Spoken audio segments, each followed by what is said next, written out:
Hey, it's the Building Downtown. You can follow the show on social media at the Building DT. Follow and subscribe to the show on YouTube, iTunes, Spotify, TalkShoe, wherever you get your podcast from. I'm your host, Jason Kelly. You can follow me at JKellyMMA. Follow my co-host, Amy Barton, at Ames Bell. And for tonight's guest, if you've been following along with the show for a while, last year we had on Catherine Brooks from St. Leonard's Halfway House in Windsor, Ontario. Shed all kinds of light on what goes on in a halfway house, what that system is like. And now for a nice follow-up interview, we have her colleague, Michelle Graham. How's it going today, Michelle? Great, thank you. Thanks for joining us. Now, I know Catherine's position is executive director. Real quick, Correct. and I'm sure you wear a million hats at that place, but what is your proper title and a quick summary of your job? Well, I'm the residential program manager, and the bulk of my job is working with the men on life sentences or long-term offenders. So St. Leonard specializes in working with individuals who have served life sentences and have been eligible for parole. So I do a lot of programming with those individuals to help them reintegrate. And I also do a lot of addiction counseling at the halfway house, because a number of the men come in with either, past addiction, or that was why they committed their offense in the first place. So I do sort of both. Those are my two key roles there. Okay. Do you get people coming in that are still addicted to drugs? Because obviously it's no secret, drugs get in the prison system very much so. So do you have people coming there, say after umpteen years, that are still addicted to drugs? Well, what's been beneficial over the last several years is if they are still currently active while they're in the institution using, which a lot of people go, well, why are they using drugs in jail? How does that happen? It happens. Yeah. They can, in particular opioids, which is an epidemic, they can be asked to be put on opioid therapy such as methadone or Suboxone. So they'll generally come to our halfway house on a prescription that has already been started inside to treat that addiction. Some do come forward though and tell us they've relapsed, slipped, gone back. We'll make efforts to work with them before just automatically returning them to prison, because obviously that's not going to be the answer. But then if it continues, our hands can then become tied based on their parole conditions to abstain from drugs. So that's where we can struggle sometimes. Yeah. And while getting someone off of drugs and getting them treatment, even if they relapse and they go for the treatment again, that's its own monster. But what kind of difficulties come with trying to maintain somebody's sobriety? Like you said, say they committed a crime 15 years ago, they've been clean since, but they still need someone there, to keep them sober. What kind of challenges does that present? Well, for a lot of them, especially, you're right, if they've been sober inside, you think, oh, well, hopefully you can carry that on into the community. And just the opposite can often happen, because they're then exposed to different situations where drugs may pop up that aren't familiar or haven't been in their lives. Like a female, unfortunately, can often a two-part. The relationship itself can be dysfunctional, or she can herself be active in some kind of lifestyle. And then if there's drug use, it's like a double problem that can really often put someone back in prison for those two things together. Yeah. And I know when we had Catherine on, she spoke too about, you want these people to get in touch with their family or start building a support system on the outside. Is that something that you have to keep an eye on? Because as much as you want them to start building their life, you don't want them to mix up with the wrong crowd, correct? Correct. And some of them, their family isn't necessarily the right support if their family was also in the lifestyle or still currently is. And some have actually came out with non-associations with family members. The saddest was a young fellow who couldn't have an association with his own mother. She apparently was a very long-standing crack addict back in the day of earlier when I first started at St. Leonard's, and he couldn't have a contact with his mother. That's a sad situation to see on a parole condition. Certainly. How long have you been there? 27 years. I know. When Dirk reached out to me, he said, would you be interested in someone else from St. Leonard's? I said, yeah, of course. Catherine was great. He's like, I got an OG though. This one's ever. Yes. And I've known Dirk for a very long time.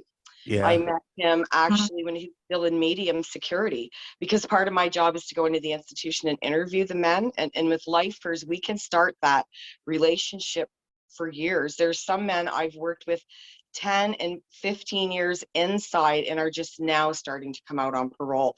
And so it's a Holy. very gratifying thing for me to have watched that journey, because I've sometimes met them in maximum, medium, minimum, and now they're in the community. Wow, I did not know that. I didn't think the Yeah. relationship would start till maybe 6 months before release. Oh, Right. like I say, I met Dirk when he was still in medium, and then he still had to do his Wow. time at minimum. So it's definitely was a long trip with Dirk and I. When I met Dirk, and he'll probably laugh at me, he had long hair down his shoulders. Don't let him know I said that. But I that's what can't he even looked like imagine back in the that. day. I Yeah, know. because I knew Dirk, not like we were friends, but we had a lot of mutual friends before he went into prison back in Right. late 90s, 2000, around there. And so I mean, I saw him around the city all the time, and now seeing him obviously after everything and not seeing him for all those years, I can't even imagine him with long hair. I know. He's Catherine speaks so highly of him. You seem to be very fond of him. Is he, would you consider him one of the better success stories that come out of the halfway house? Absolutely, because we've hired him on as a staff. And it's funny because early on in Dirk's release, we all had a vibe that he could potentially take on that role that he has now, when our former person who was doing it at the time, which was Ray Brown, he was also a lifer, but Ray was older and he was starting to want to retire from the position, and Dirk was always someone we considered. So when the opportunity arose, we offered it to him. And meeting Dirk in mid-level, and I don't want to necessarily keep this all on Dirk. I know he's going to watch the show. I'm sure he'll be flattered, but him or anyone else that you meet around that, mid-level security, and then you're with them all the way through. Yes.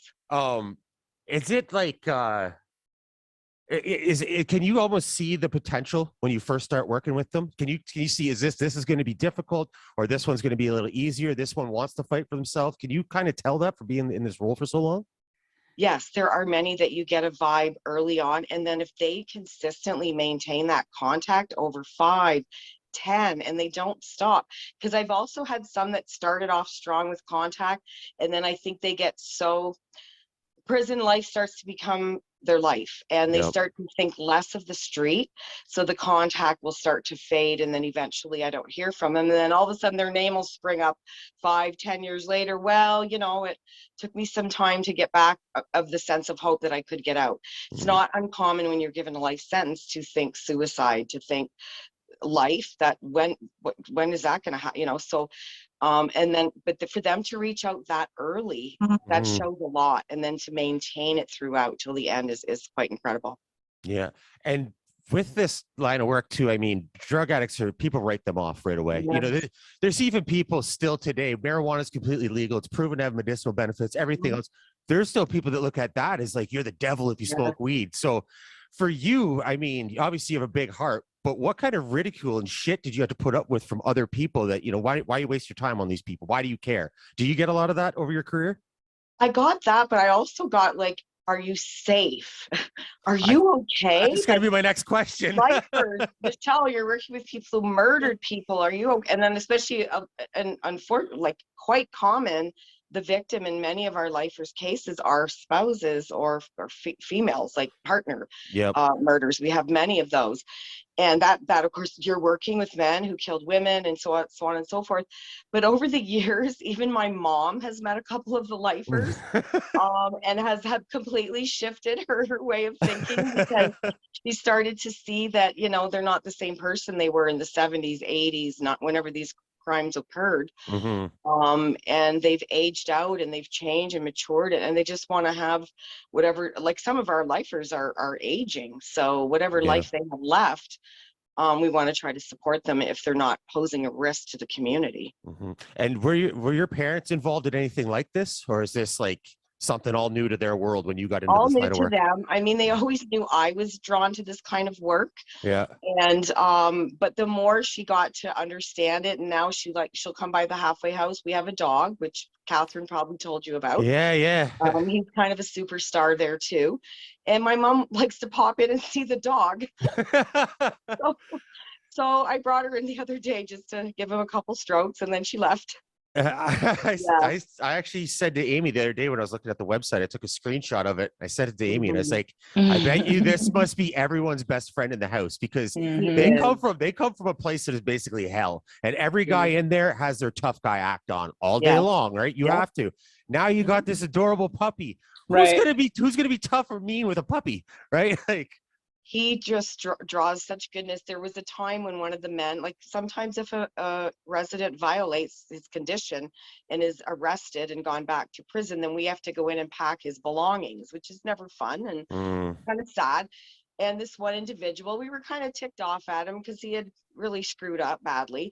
And so we picked up his cell phone to pack it, and we noticed he had a picture of ice in it, as in, and we both at the same time went, "Aw!" The first words out of our mouth, you know. Yeah, Amy loved it. She's a big dog person. I, on the other hand, was not We so all much. are. Yeah, exactly. So over the years, the drugs trends, like obviously you weren't quite in this line of work when the crack epidemic happened, but just after that, and you know, now it's the opioids, it was the meth in the late 2000s was huge, and meth still is big. We still deal with that too, yes. Yeah, is that something you pay attention to, those drug trends of what the epidemic is at the time? That's been a big part of my job. I used to chair the harm reduction network here in Windsor. Actually, I started it because we didn't have a harm reduction committee, and that was a big part of a side thing that I did through, well, St. Leonard's supported me to be a part of the committee and chair it. Yeah. And I probably chaired it for about 14 years and then finally decided it was just getting a lot. But I also sit on the Windsor overdose opioid prevention group, which is facilitated through the health unit. Okay. I'm on that committee. And I get regular updates on the overdose in Windsor, the rates of overdose. If we have a certain kind of fentanyl on the street, I'll get an alert and I'll post those because they want you to post them in the agency. If there's any kind of trend in the street of a certain type of fentanyl, okay, we'll post it right away. If there's an extreme amount of overdoses, we'll post that. And with this, the harm reduction thing you talked about, and then the other thing that you're part of, are those working with, that's not just working with former convicts, right?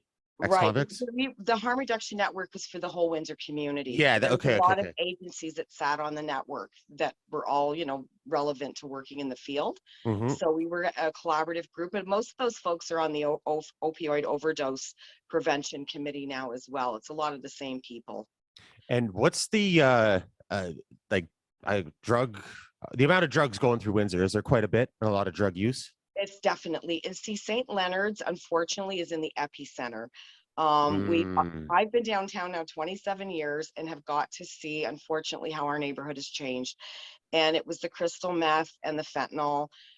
Those two drugs have really ravaged downtown. So it's hard on some of the men who are from Windsor, have addiction issues, and are living in the very neighborhood that technically we'd want them to avoid. So part of my job when I'm doing recovery work with them is to really, help them take a different path to get to your place. Take Riverside Drive. You don't have to walk down the main drag where, you have to learn just anything you can to avoid, and change your old patterns. So being a border city too, I would assume that also heightens the amount of drugs run through there. It has. I think, obviously 9/11 changed a lot of the border activity, and it isn't as easy. In fact, that's one of the more difficult borders to cross, they say, in the world, is the United States border, especially if you have murder or trafficking on your record, which would be all of our residents or most of them, murder or trafficking. So the odds of them ever even, like you can see Detroit so clearly from Windsor. I don't know if you've ever been to Windsor. It's like you could swim over there. It's so close. And I'll tell the guys that might as well be China because you will never be over there. Never step foot in that country. I doubt it anyway. Yeah, I've even heard of people getting turned around because they had DUI from 10, 15 years previously. Yes. So I thought it was always worse the other way, like Americans trying to get into Canada with a record was the no-fly zone. Is it both ways? I don't know. It could be. I really don't know. I know that before 9/11, our downtown was packed with young Americans. Right. Oh yeah. Oh, I used to be a go to Windsor young American when I lived up that way. Lots of activity was going on downtown for quite a while when that was happening. Yeah, I definitely remember that. Yeah, I remember when I was around 19 years old, and me and my friends would go to Niagara Falls, and we found it so cool when we would party with American girls, right? You know, my single guy friends go to bars, right? And we're like, oh, it's so cool when the American girls are here. And then a few years later, it dawned on me. I was like, wait a minute, you got to be 21 to drink in the States. That's why they're here. Right. It's like, that's why they came to Canada every friggin' weekend. Of course, yeah. One thing you mentioned before, aging residents, it's just in general, like the housing for aging people, right? Even if they're not ex-cons is difficult. Is there like a time where you ever have to make a tough decision? Because you can only hold so many people, right? Where you're going to take someone who's a little younger because this person's too old, and they can maybe get care somewhere else that's more better for them, better suited for them. Well, the oldest resident, believe it or not, we have right now is 89 years old. Oh, and he is a lifer. And I've known him for probably 10 years. He started his life sentence in his early 60s. And he was sentenced to first-degree murder, which is life 25. So he served his 25 years. So he's coming out of prison. He was 88. He just turned 89. So that's been probably one of the more interesting people to work with. I bet. Only because helping him, like you say, make decisions on housing. This is something my experience with lifers who, let's say a man went in at the age of 30, and then he comes out in his mid 50s, let's say, or later 50s. He's still thinking very much like that 30-year-old individual, because you don't really emotionally mature in prison, I think, the same way you would out here. So often they're attracted to younger females, activities that men their age generally might not do, et cetera, et cetera. Yeah. So this individual, now remember, this is 89 years old. So my idea is, well, I'd like to help him meet some folks. So I said, we have a 55 plus community center. Would you like you and I to do a tour? He agrees. We do the tour. I'm just impressed as heck by the place. I'm thinking it's great for somebody like him. We come walking out. I says, so what did you think? He goes, I don't want to sound, he's British too. Keep this in mind. I don't want to sound callous, but boy, those women looked old in there. I said, pardon? Like, that was not my focus. I was looking at all the activities and the opportunities, pool tables, etc. And I went, oh, okay. So even though he's 89, I'm sure he's being attracted to women maybe in their 50s or 60. So it's very difficult. And then housing, like, part of him wants to buy his own place, but in my mind, I'm going, that's not realistic. You're 89, but yet he's missed so many years. It's like, but yet it's hard with him to really try to make him get a reality check of how old you are, and let's be logical about your release planning, you know. And when that's kind of where I'm at with him. And when you're trying to, find programs for these people, basically keep them occupied, get them reintegrated into society, all that stuff. Are they allowed to have any input, as long as it's not, hey, I just want to smoke crack? But sure. Yeah, they could really say, encouraged if they self-initiated things, like he actually found volunteer work on his own at the Salvation Army. Oh, right on. I'm highly impressed. He does the hygiene program in the food bank, and he enjoys it very much. So I was very impressed by that. That's something he did on his own. And yeah, if they do things like that on their own, it certainly looks good when you're trying to help them move on to full parole, which is the final stage for a lifer, where they'll just stay perpetually on parole in the community till the day they die. That's how it works in Canada for life sentences. But so yeah, that's he's like I say, that's the oldest gentleman I've ever worked with. And there's a person on the flip side of that who is still incarcerated and has been in for a very long time and was sentenced at the age of 14 for a murder. A classmate. He got a life 7, and he's almost 40 years old. So he could have been out long time ago, but often they get caught in the wrong, like, prison for a 14-year-old didn't quite go as well. So he's had struggles and problems, and so, but we're all rooting to get him out. It's time to get him out. Can a teenager be tried as an adult in Canada? I know sometimes in the States they can. Sentenced as a young offender, but he was, once they turn 18, they have to move them over to the adult prison. So he had to finish the remainder, and then that's when they can sometimes really get caught up into prison issue, like the subculture, right? He got into drug use quite heavily. That became very problematic for him throughout his incarceration. And when you speak to inmates and they say, why, like, let's get you off these drugs. Why? What's the reason, right? That's usually what they say. What are the triggers? What are the things? Is boredom a big part of it? It can be. That's why, we want to try to keep guys as busy as we can in the community. We have an in-house volunteer program they can do with our employment counselor. We go out in the community and do graffiti removal, pick up trash, take loads to the dump through the city. And then we also have a program with our downtown business association where we can hire guys part-time to do things like flyers for businesses, work the downtown festival. So we've got a good relationship that way with the downtown area. We don't stand out like, ooh, there's the halfway house. Those guys are scary. It's quite the opposite. We're very lucky that way. Windsor's been kind of welcoming to St. Leonard's because we were the first. I'm sure Catherine told you that. Oh, yeah. You guys are legends. We were the first, and we were the first to develop a program for lifers specifically. Yeah, and the only thing you don't take is sexual offenders, right? Sex offenders. Right. That was something that we had made a commitment to the Windsor community because they were up in arms when they recognized that we wanted to start taking in lifers. We were under the radar for years, but when we announced publicly that we were specializing in lifers, there was quite a hoopla at first. So they said they would make certain provisions. Sex offenders, no. Well, the child sex offenders, we can't anyway, because we're next door to a school, which is quite unique for a halfway house. I know. When Catherine told us that, elementary school. Of all places to be. Exactly. I know. But, we were kind of both there at the same time over the years. Yeah. Kind of just were there going together. Yeah. And I mean, aside from, sick fucks like sex predators, yes, people in prison aren't going to touch kids. They're not going to, you know what I mean? They're not going to sexually assault them. They're not going to hurt them. They're not going to intimidate them. In the protective mode. Exactly. Yeah. Yes. Oh yeah. For sure. What's it like the city? What do they like to work with? Are they fairly supportive, or is there a lot of obstacles they intentionally put up? Well, I think like what I say with the downtown BIA, great success there, and the Walkerville area, which is kind of a historical part of Windsor. You may have heard of it. They do festivals. They've also had some of our men do those festivals. So they obviously heard about what they were doing downtown. And so for the past 2 summers, we were able to, even Dirk worked for a couple of the festivals on the weekend. Just, but yeah, it's good because they're out in the community with tons of people. They're working at festivals. So it's giving them a lot of exposure, networking. It's been, nobody has screwed it up yet.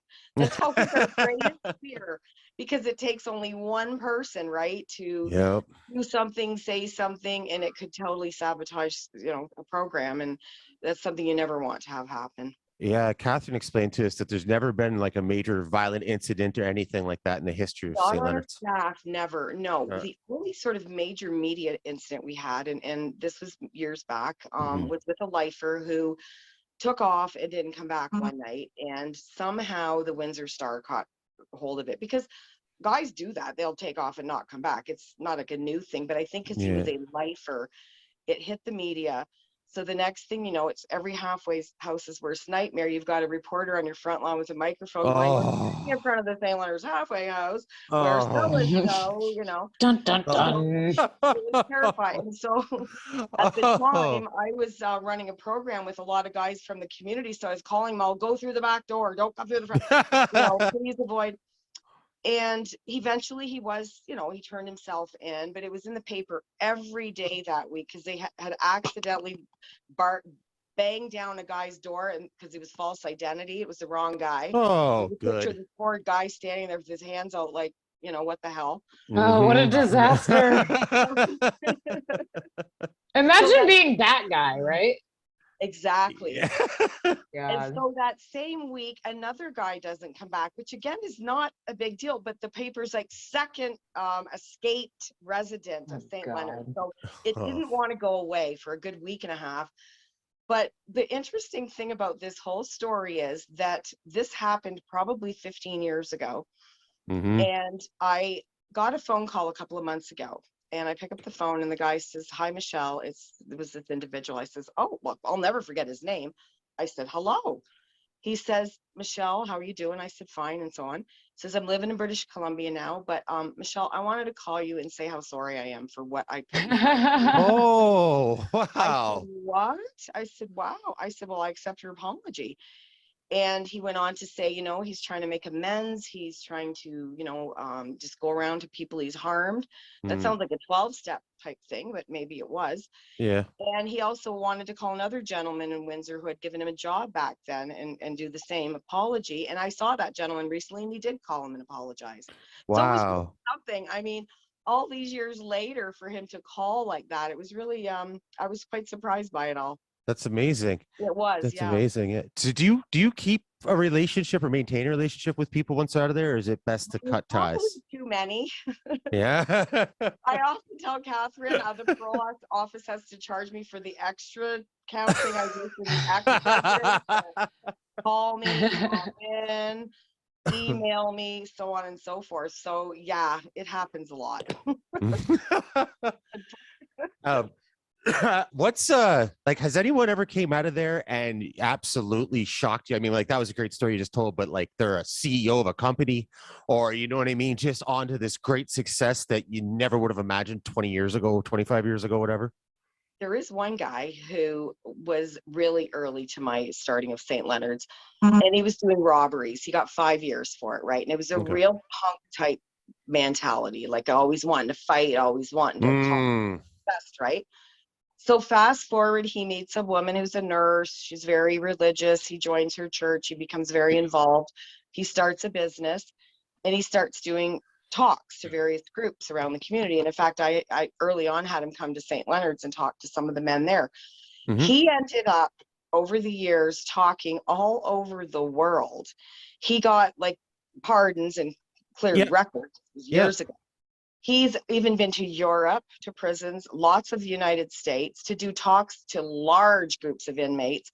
He's gone to large auditoriums to do speaking. In fact, at one point, Pepsi Cola sponsored him to do a whole tour of speaking engagements.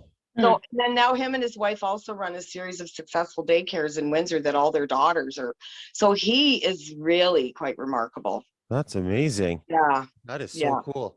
It's crazy what these people have to offer the world, eh? They made a mistake or maybe a few mistakes, whatever. They definitely did something messed up, right? Killed someone or did some sort of horrific crime. That is what it is. But it's like, you give them an opportunity and put them in the right place with the right support system, and look what they can do.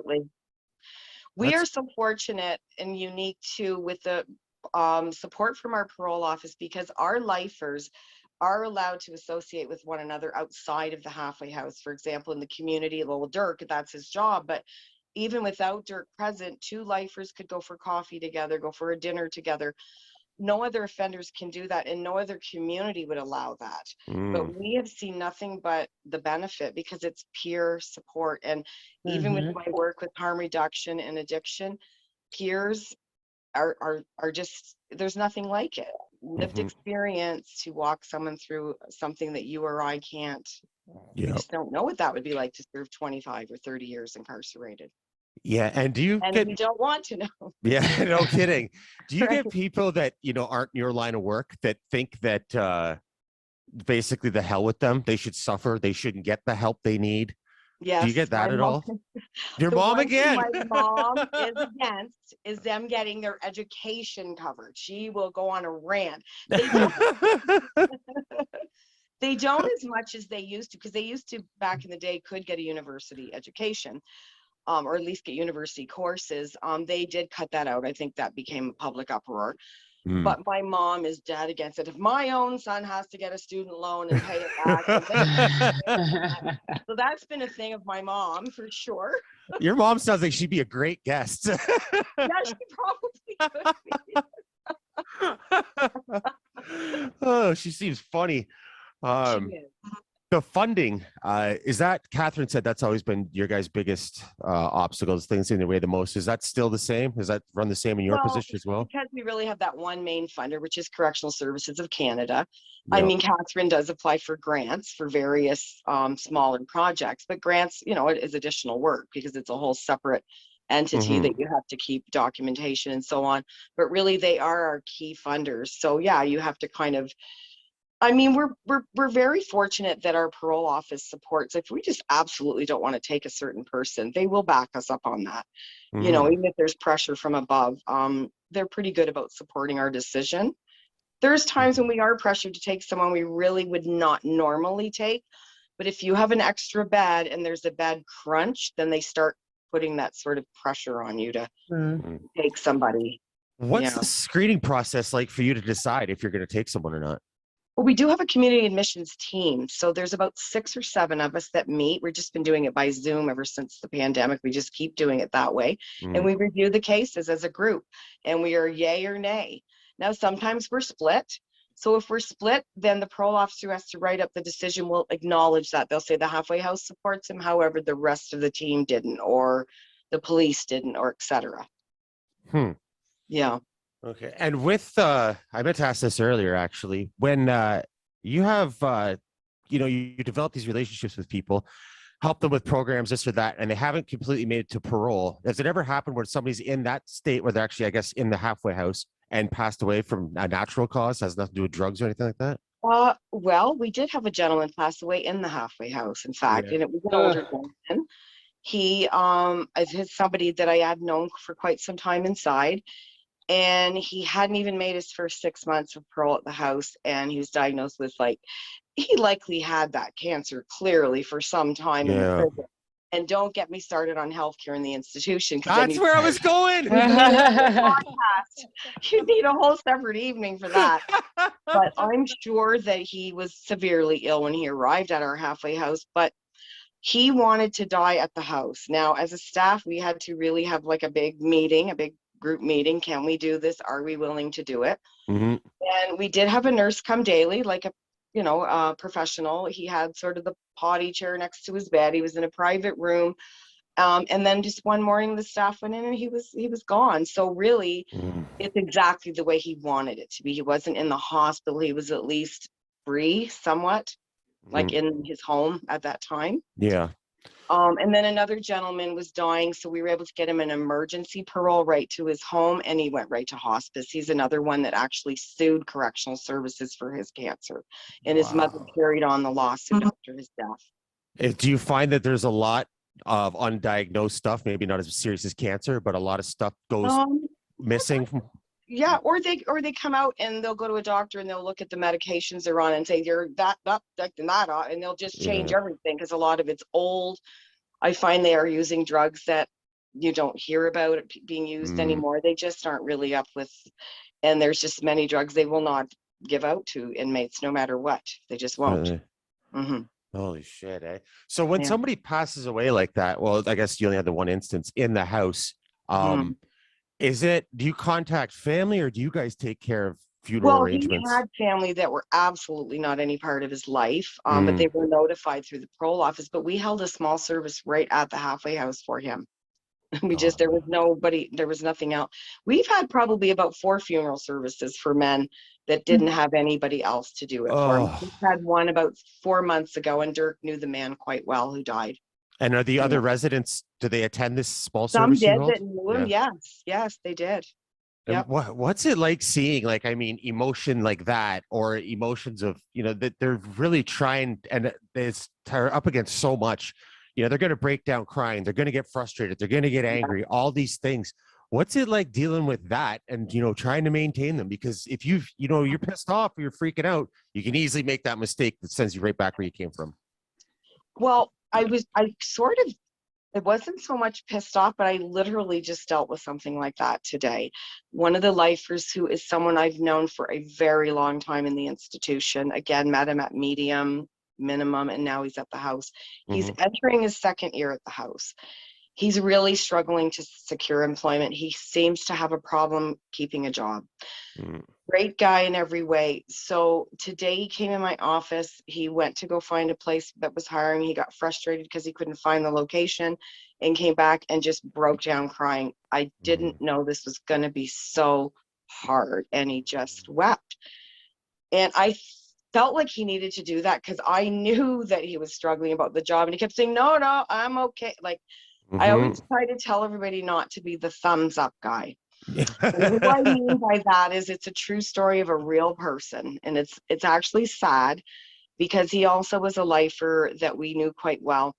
and he was jovial every day. It was, hey, good morning. And he'd call me mom, and our other director at the time, dad, you know, was a man, and so on and so forth. So always like the happy-go-lucky. So lo and behold, he gets his own apartment in the community. He starts going there on weekend passes. We get a call that he tried to commit suicide on the weekend.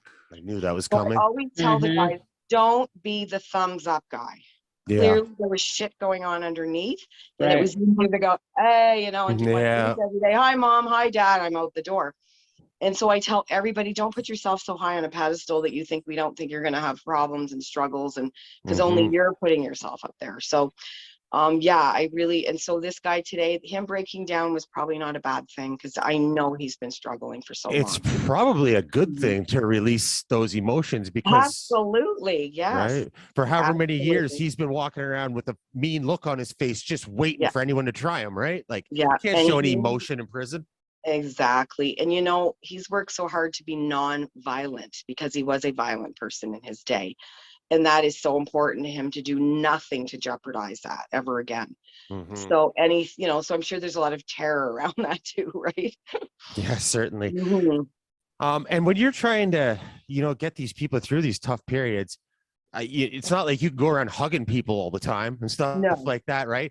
And obviously words, you can say words, but like as far as physical stuff, like what are you allowed to, like, are you allowed to put your hand on their shoulder? I have hugged people. I have absolutely. And it's not a problem? That's not like an issue? No. And like, especially with someone, you know, they've just arrived, we've known them, and they finally made it through the door, like, hey, just give them that. I made it, you know, you're here.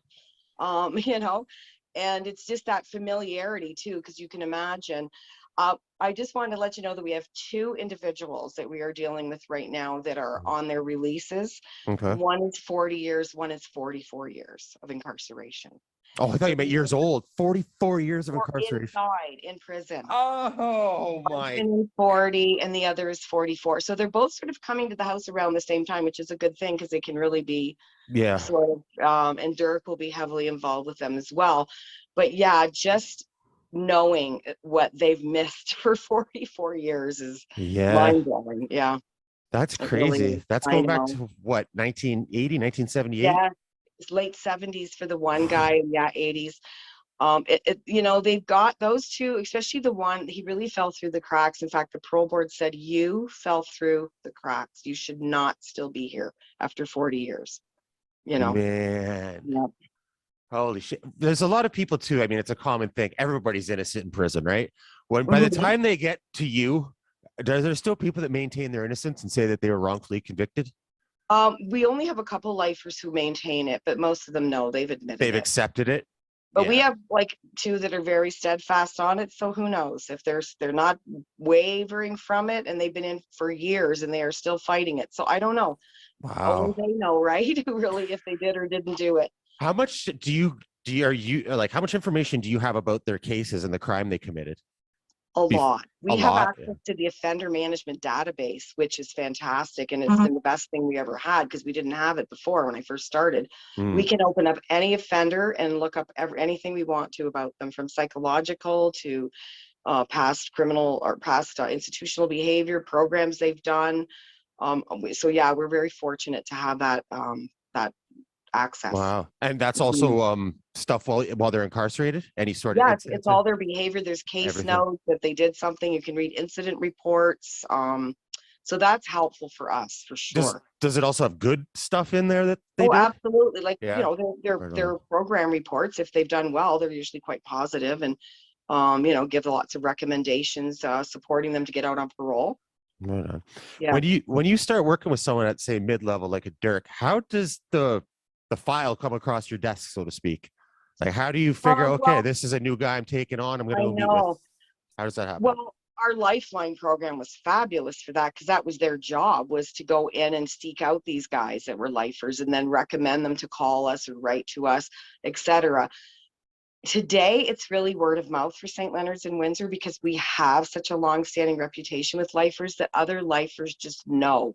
If you want to go to a halfway house that supports lifers, has lots of programming, write Windsor, call Windsor. And we're probably, again, I know I keep saying we're the only one, but as far as I know, we are the only halfway house that will collect calls from inmates. Oh, really? Others do not, correct. And for us, it's an interview. Like, it saves me from driving to Kingston and sitting in a hotel and then going to the prison all day, when I can talk to him for a phone call that's what, a few dollars, whatever, Yeah. and get a lot of information. So we gladly accept the calls from the Wow, guys. eh? Mm-hmm. What's the dumpiest prison that you've been in? The Windsor jail that used to be on Brock Street, right here in Windsor. Really? Before they closed it, it was horrific in there. I used to go there a lot. I used to work at a provincial halfway house prior to St. Leonard's, which was closed by the Ontario government. And I applied at St. Leonard's after that. But when I worked there, I went often to the Windsor jail to do interviews, and that place was a dungeon inside. Yeah. It had rats. It literally did. I'm not making that up. It was a terrible place. But the penitentiaries, they all are fairly updated and kept up. I mean, I did go to Kingston Pen, which is our famous, it's now closed. I did some interviews at Kingston Pen before it closed. It was a very old and interesting prison to be in. But the other ones are fairly, kept up to date. I mean, the maximums are very intimidating, mind you, to be in. Much more bars and slamming and yelling and, that sort of sounds and things like that. Yeah, it's Kingston. What was that place like when you went into it? Because I've watched documentaries on it, and I just found it recently. You can take like a tour through it now. I did do the tour, yes. Oh, you did that too? Myself and a coworker did the full tour after the prison was closed. Yeah, we did. It was very interesting. Wow. So when it was active and you went in there, what was it like? I spoke to someone once that actually did a little bit of time in there, and they said, and they did time in other prisons as well, and they said you walk in there and it's a whole different feeling. It is, because is it? Yeah. I remember, like, when we went up to the front door, which was massive. And I rang, we had to ring a buzzer, but I know they saw us, but we rang a buzzer anyway. And I was staring at a window. It was almost like in the Wizard of Oz. And then there was somebody over here, and I jumped out they're over there to let us in, So you're kind of mesmerized just by the massive size of it when you're getting there. I only was in there a couple of times, and the one time I was actually brought into the regional treatment center at that time was housed there, and that was for offenders with mental health issues. So that was very interesting, because I was brought into that wing to meet with a fellow that we had been working with who had a mental breakdown. So I saw him there. Yeah, in the documentaries that I've watched about Kingston Penitentiary, I guess the psychiatric ward there, they were showing the walls inside of it, and there's literally fingernail scratches. People clawing at the concrete wall. It looks like a horror movie, legitimately. Yes. That's funny. I was just watching a true crime thing like 2 days ago, and this guy's name's Chaz Williams. He was a bank robber in the States. He escaped from prison in the States and got into Canada, and he went to prison in Montreal. And he said he was in like every penitentiary in the States, all the big name ones. He said Montreal was worse than any penitentiary in the States. And he said when he was in Montreal, he was told, hopefully you don't get sent to Kingston.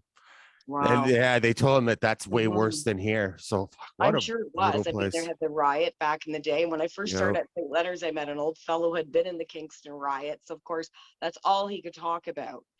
I really believe he was, we didn't diagnose it back then, but the PTSD was so prevalent in that man, because that's all he spoke of was the riot. And then there was a riot at Warkworth probably about 8 years ago. And we did get a man from that riot who was also quite traumatized. They had a riot at the Warkworth, and all the men barged into the where all the medication was. Like, they just that's usually where they first go, right? They go right for the drugs. People were overdosing. It was horrific what had happened. Fucking brutal. So when things like that happen, or even, I mean, there's violence in prison every day. If somebody goes through a violent experience, whether they are the violent person or violence was committed on them, or maybe they were just a witness, do they talk to you about that stuff?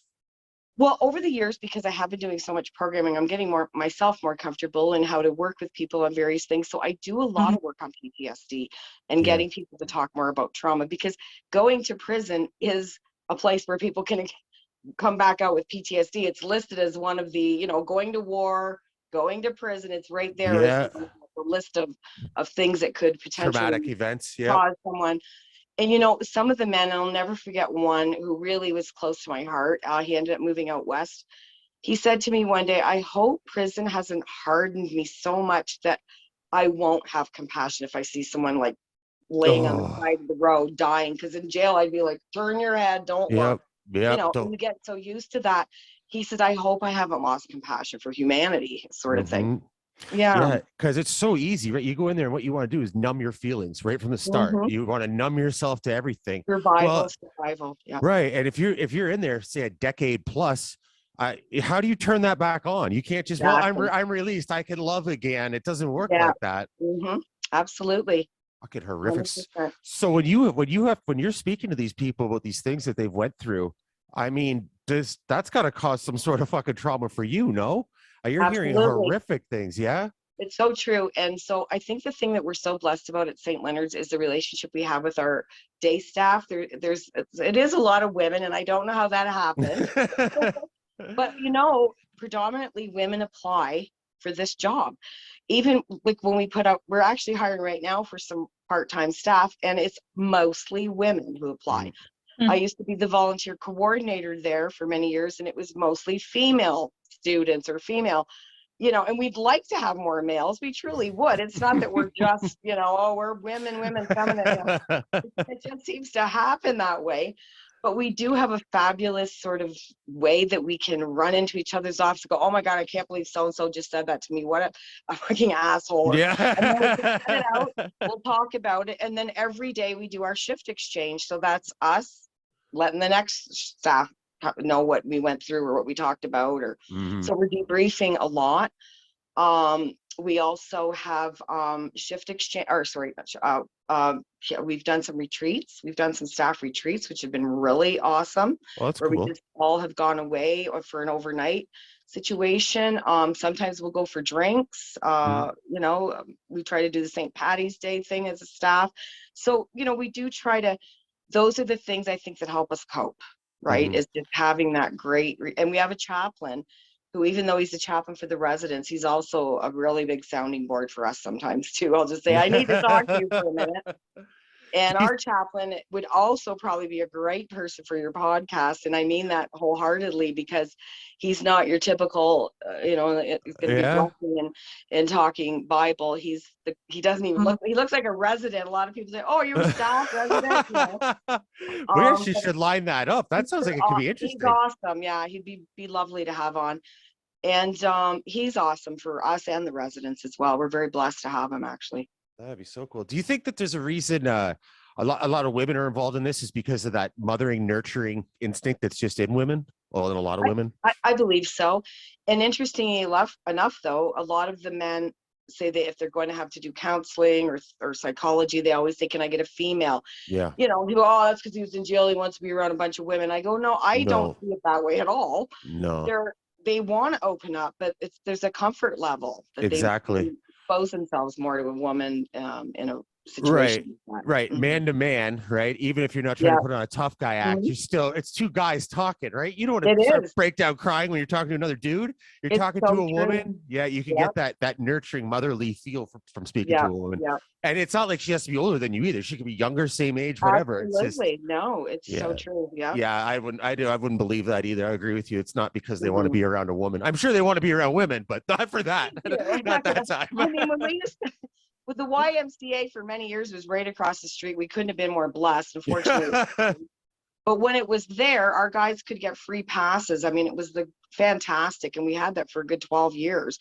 And excuse me, this one guy, he had gone into jail at 16 for his crime. And that was before they changed the Young Offenders Act. So he went straight to the penitentiary at 16 because they changed the act to 18 in the later 90s. So when he got out, he got his Y membership and he kept signing out to aerobics.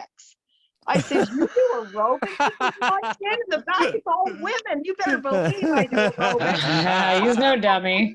Hilarious. Yeah, you can look just as long as you don't touch. You keep going to aerobics. Working out with all those ladies. Yeah, it was so fun. What if someone there wanted to enroll in martial arts or boxing or something? Would that be allowed, or is that kind of dicey?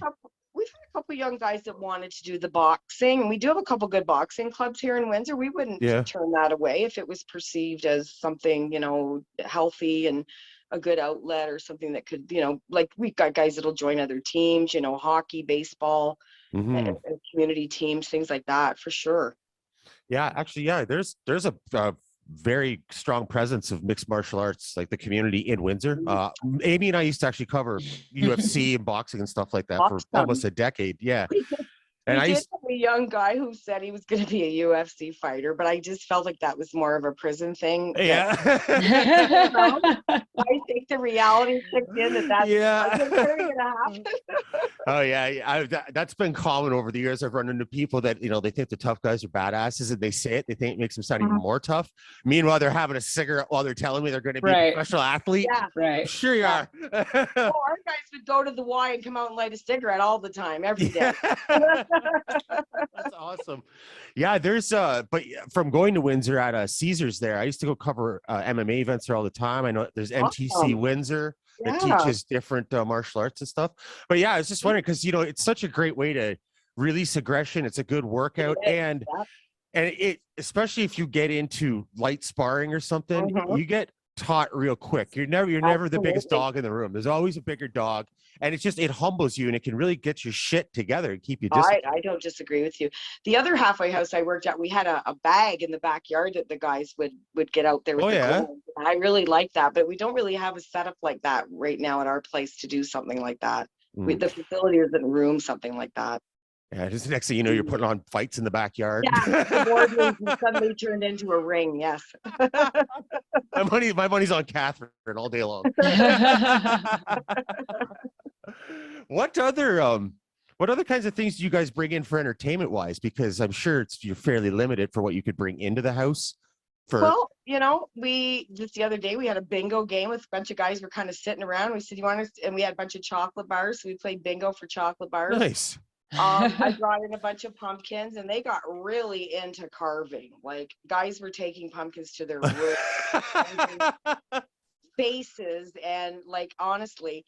So I was like, we have some years where there's no interest, and then other years where you never know the group you're gonna have in the house, right? To try different things. We had a movie night. The chaplain took a group of guys to the show. So yeah, we try to do, because we acknowledge there's a lot of guys that don't live in Windsor, so they have nothing to do. They go to work, they come back to the house, and they go to bed. Like, so we do try to plan any kind of activity. We always acknowledge holidays like Christmas dinners, Easter dinners, Thanksgiving dinners, things like that. Yeah, always. And like, would you legally be allowed to bring in, say, I don't know, stand-up comedian, a musician, something like that, for live entertainment? I don't know. We probably would do. The room would be kind of not accommodating, but maybe like we have a picnic every summer. Like maybe you could bring music to something like that. Yeah. Because we've had our chaplain, he likes to play guitar and sing. Oh, right on. I've had guys in the living room with guitars, but like just sitting around. But that would be about, But we have. I think music is great. I brought in a keyboard for the 89-year-old gentleman. He hadn't played piano in years, and my mom wanted to get rid of this keyboard. He lit up when he saw it. He started playing, and it was bringing back like songs, and because he hadn't played in so long, so it was very positive for him. That's funny. Yeah, I guess like what do you guys keep sporting equipment there? Things like that. We have baseball equipment. We used to do games. We have things for the backyard. We've got where you throw the bean bags into the holes. I don't even forget what that's called. Cornhole. Thank you. Yeah. I just lost it. And then the ring toss one. So we have that in the backyard if they just want to do that in the summer. We're so close to the Detroit River. A lot of our guys buy bicycles and are just gone, like riding bikes. That's a big thing. How far are they allowed to go? Like Essex County. They can't leave Essex County. Oh, okay. If they wanted to leave Essex County for work, family, whatever, they have to have what's called a travel permit to leave their destination. Okay. And do they have to be supervised? No, not when they're on a pass. That's 24 hours or 48 hours where they can go and visit or what have you. And like you said, it's happened before where people don't come back. How far do you wait until you guys alert someone? We have to call immediately. Call the National Monitoring Center and report that someone hasn't come back within their curfew. And they give us usually a leeway time, and if we haven't heard from them, a warrant is issued. If you leave the St. Leonard's house and don't come back, you can be charged as if you escaped prison. You can get up to an additional 2 years. They don't often do it, but there was one person they did recently, and I don't usually say this, but I'm kind of glad because I felt he deserved it. And like I said, I don't usually say that. Yeah, you're not the type He of was person that says that. He was notorious for getting out, taking off, getting out, and we kept giving, and we were the ones that kept saying, "Oh, I'll give him one more chance." And it was like, come on, No more. enough, right? Mhm. He didn't get the full 2 years. I believe he got an additional 6 months added to his time. So then they're back to penitentiary, right? They're not They go going back in. to the penitentiary, absolutely. Oh, fuck, that's brutal. It is, you know, and the worst is when you've been out for a while and then you're sent back. That is the hardest. Yeah, Because it's you've got to be. had a life, you've had, especially for a lifer. I know I speak a lot about them, but that's the main Mhm. population.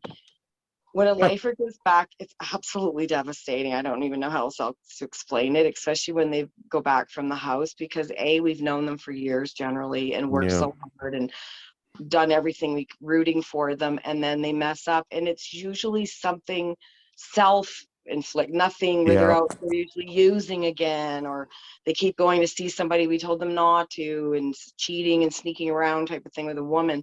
It's never anything criminal per se, but they go back for that, and it's awful. It's terrible. Like they lose everything. Say they do go back for, say, 6 months or something. Can they get out and come back to St. Leonard's?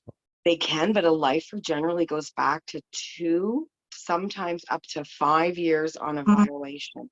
So it's really taken much more seriously when a lifer violates. That's another reason why it's so important that they have the halfway house for a good chunk of time till they're absolutely certain they can get out there and they're going to do it. You know, they can live on their own. One of the things I do in the program is really try and, even though they're living at the house, preparing them for that time when they're going to move out. And the biggest thing I try to encourage them to, or enforce on them, is avoid complacency when you're on full parole. You can be out for a while and there's no reminders anymore. There's no staff, there's no, you got your own place, right? And maybe you have a drinking condition. Who's going to know I have a couple beers? Like, hey, I'm doing good. I'm good now. Nobody.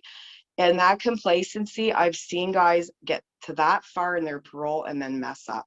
Because well, they can never forget they're on parole. And I'm not saying they have to walk around like a paranoid, but as a lifer, you can't forget that. You can't slide with that because the consequence is just too large, you know? Yeah. And plus at that point, right, say you're out and you're to the point where you have your apartment, like you said, but you're getting complacent. So you're going to have a few beers on weekends or whatever, right? You're not even alcoholic, but something for whatever reason, you get picked up and now you're going back. I've seen the stupidest scenarios. Yeah. And you go, what the hell? Like you just can't believe it, you know? So is there like a lot of times they'll take off in that instance rather than just, you know what I mean? Like, obviously if you get picked up, you're already in cuffs, but if they know that there's a warrant out for them, will they run because they've had this taste of freedom? Not often. We don't tell them there's a warrant. Like especially at our place, if someone comes back, say really out of it, we don't confront. We go, hey, what did you take? You know, we warn staff, don't do that, right? Don't confront somebody. You never know. Just, oh, okay, hey, nice to see you, go to bed, you know, and just then they can make their call. So-and-so just walked in, he's clearly intoxicated, whatever. They issued the warrant, we say nothing. They come to the door, we take them up, he's right there, that's his room, and then they go get him. And that works the best. Now, if the guy's in the community, they'll likely just show up at his door. He may not have any idea they're coming, you know, like maybe somebody saw him and reported him or whatever. We try to keep it very low key so there is no incident. You want it to go as smooth as possible when there is an arrest. Are people who don't have any sort of condition allowed to drink or smoke weed or whatever on the property? I'm glad you brought up the weed because I wanted to go back to that quite a while ago when you asked me about drug trends. Drug trends, when I first started at St. Leonard's house, which again was 27 years ago, men would go back to prison if they were smoking marijuana all the time, testing positive for marijuana or caught with it. Today, over half of our residents have prescriptions for marijuana, and so we have to allow it. So we had to really come up with our own cannabis policy, which I created. Shit! Tell me about this. Well, it's just that when they have to get a valid prescription, it can't be from a dispensary because it has to be a prescription, so we have to order it from. And then we keep it, and whenever they want to take some out, we have to hand them their container. They take out how much they're going to need for the day. We take the container, put it away, they leave with it. That's just how we've been doing it. Some have the vape, some have the, but to be honest, it's helping with a lot of the men who are opioid addicts and are trying to stay sober, or even the crystal meth guys who have those addictions. It is actually, it's something. I mean, we don't want them walking around out of it all day. Like zombies. Yeah. Right. And we will confront somebody. Go, are you sure you're not using this for other purposes? Like, you know, because a lot of them are pretty mindful. They'll use it later in the evening or what have you, you know, they're after work, that type of thing. But yeah, we had to adapt to that over the years. I never thought I'd see the day where I'm going, here, go roll your joint. You know, like this one guy says, Michelle, can I get my bong out of my container? I need to clean it. I said, oh yeah, here's your, like I thought, when did I ever think I'd be doing that at the halfway house? No shit. That is so funny. Oh, I know. And then we have guests come in and go, smells like weed in here. I know. I don't even it smells like weed outside too. Oh, yeah. Well, they're not allowed to use their medical marijuana on the property, so they have to sign out for what we call a med walk. Right. So we sign them out for a med walk, and they go down the street or sit on a bench or whatever, and then they come back. So we've had no issue, I have to say. The guys have been very, like, you're compliant. You know, why would they screw that up, right? Yeah. Yeah. You know? With I mean, it's a lot. People smoke joints together, right? It's a social thing. Yeah. Now, obviously, if somebody pulls out their bottle of prescription They're pills, they can't be allowed, sharing them, Right. So they're not allowed. No, they're not supposed they're to. medical. No, they're not. One guy, if a guy takes it, he's supposed to just go on his own, do your thing. Other guy, and if we suspect people are sharing, they're absolutely confronted about it. Oh shit! And obviously, they can't smoke inside, right? Oh gosh, no cigarettes or that's what I figured. No, Fuck, I'm a cigarette smoker, so I know the struggles we go through. We don't allowed to smoke anywhere these days. I know. Well, we have a designated outdoor smoking area for the guys with a shelter. And what bothers me is a lot of the men, obviously, you can't smoke in prison. You're not supposed to smoke in prison. So many have quit. You know, they quit over the years. They come to our halfway house. They walk out back, sit under that smoking thing, start talking to a couple guys. The next thing you know, they started smoking again. Yo, I've noticed that. I've known people that in the happens past. a lot. Yeah, they're a cigarette smoker. They go to prison for like 3 years or something. They get quit. out. Yeah, they get out, and within 3 or 4 days, they're smoking cigarettes again. Like, why are you going back to it? It's so what happened? Wait till they go to the store and buy their first pack after 25 years. Shit, eh? No shit. Are the residents there allowed to, like, obviously they could go to a bar as they don't have a condition. You said they have to get marijuana from like a prescription. Yeah, they can't go to whatever dispensary. But what about the casino? Are they allowed in there? They can, as long as they don't have a gambling restriction. They can. Really? You know, very few guys go. When it first opened, it was a novelty. Yeah. I haven't seen any interest in the casino in several years from our guys, other than if there's a show. Some guys might want to get a ticket for a band or something, but they don't really. I think that just wore off after it opened. You know? Yeah, and like you said, you know, being in the epicenter of everything, you're trying to tell them, you know, don't avoid that street, cross the road, and the casino is not a great place to be. It's right up there with the strip club. Like, exactly, and I tell guys, if you already have an addictive background, you can easily replace gambling. It gives you a high, it gives you the rush. You know, and you can see that happening too if you're not careful, right? Certainly. Yeah, Gambling is an addiction I never ever understood, because we've had a few really serious gamblers that have come through our place. Absolutely. Man, yeah, because I've never been big into gambling. I've been to casinos before, played slots a little bit, but last time I was in Niagara Falls, I put $10 in a slot machine. It was gone in 30 seconds, and I was pissed. Exactly. No, I don't find that fun either. Right? Yeah, I've, like, back in the day, when my partying days, I would do drugs and stuff, whether it was cocaine or ecstasy or whatever, right? And I get, okay, this is how somebody becomes addicted. You do it, you get this feeling. It's amazing. Yeah. You put $10, $20 in a slot machine, fucking press bet max a few times, it's gone. I got nothing out of this, so my money's gone. It's, I guess, when you get that first win, that's where the rush starts for some. And then they want it again and again and again, you know, and they never get it. Well, they think they are. They'll only tell you. I did a lot of work on, or like research on gambling, and they'll only tell you about the wins, never the losses. So you always scored big at the but they'll never talk about all the losses that came before that win. Yeah, I knew a guy that used to go to Brantford Casino like 3, 4, 5 times a week. And the one day he came into my place where I used to live, And he comes in with a wad of cash in his hand, and he's like, check this out. Me and my buddy were sitting there. My buddy said, what is that, about $5,000? The guy's like, how'd you know? It's 5,500. He's like, I just took a guess. Why do you have that? So I was at Brantford Casino. We're like, you're there all the time. You never talk about what you left with. He's like, well, he said, I'm pretty much even, but now I'm up. Bullshit. You've been losing 100, 200, 100, 200. Right. Yeah. Exactly. Yeah. And that guy, I haven't seen him for probably, until like 2 months ago. I didn't see him for probably 15 years or more. And I was talking to him. He said, come over to my place some weekend. We're always playing cards there. We play poker. I'm like, you're still fucking gambling. Still going. Not a thing. Yeah. Yeah, no shit. No, it's not for me. All right, Amy, I've been rambling on here. You got anything you want to talk to Michelle about before we let her get out of here? Yeah, well, I do have one question to like circle all the way back to the very beginning. Oh yeah, I've got the patience of a saint. No, I mean you've been in this line of work or under this umbrella for even longer than you've been there, but you said you've been there 27 years. Yes.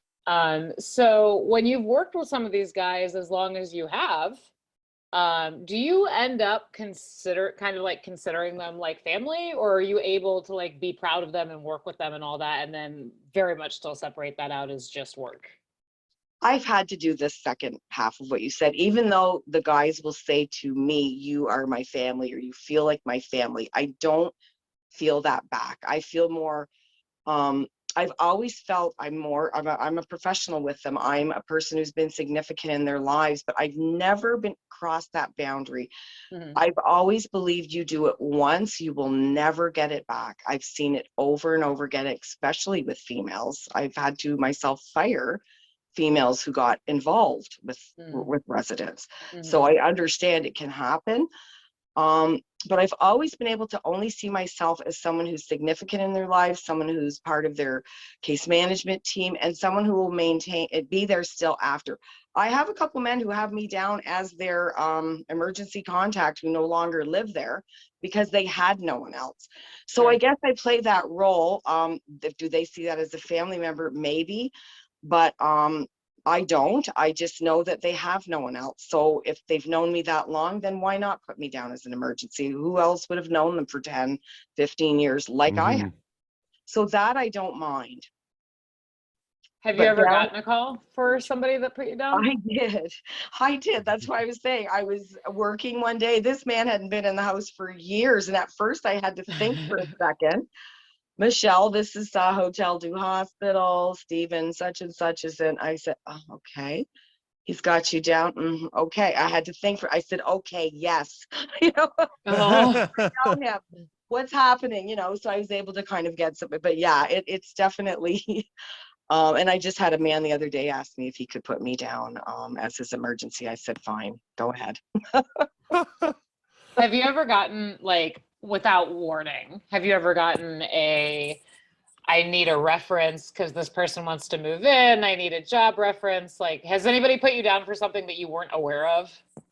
No, thank God they haven't. But I know I've had volunteers do that. I had somebody call and say, we're looking at hiring so-and-so. They say they volunteered with you for such and such. I said, I'm sorry, I absolutely don't know this individual. I wasn't I could make something up from someone I just did not know. So yeah, and they didn't call and ask me. I said, okay, if I put you down as a reference. I always tell the guys, do that when you're looking for jobs, etc.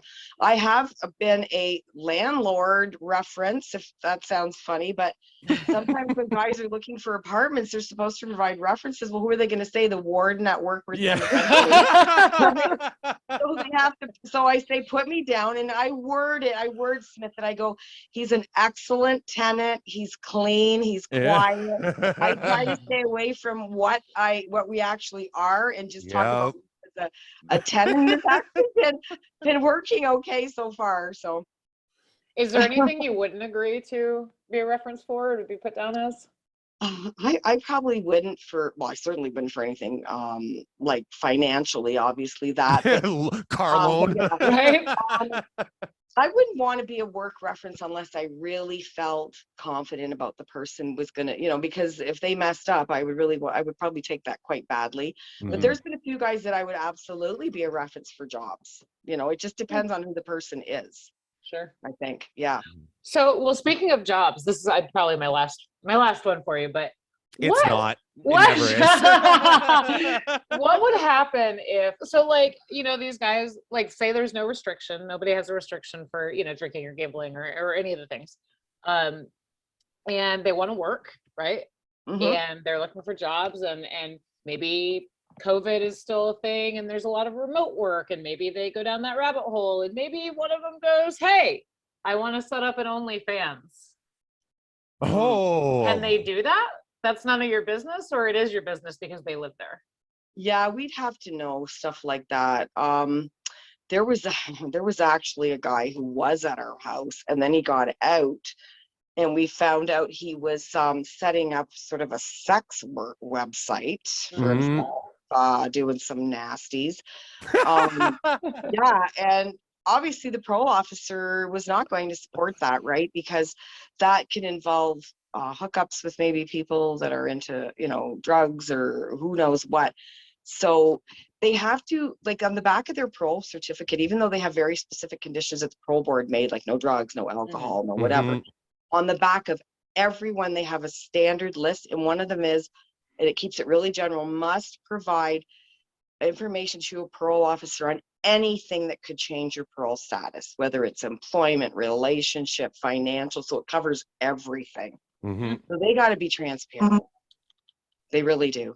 Wow. So, but theoretically, like, if it wasn't violating any law or any of their conditions, and they were, I mean, I don't mean OnlyFans in particular, but like, you know, if somebody Any sort of those to blog or podcast or work from home. Absolutely.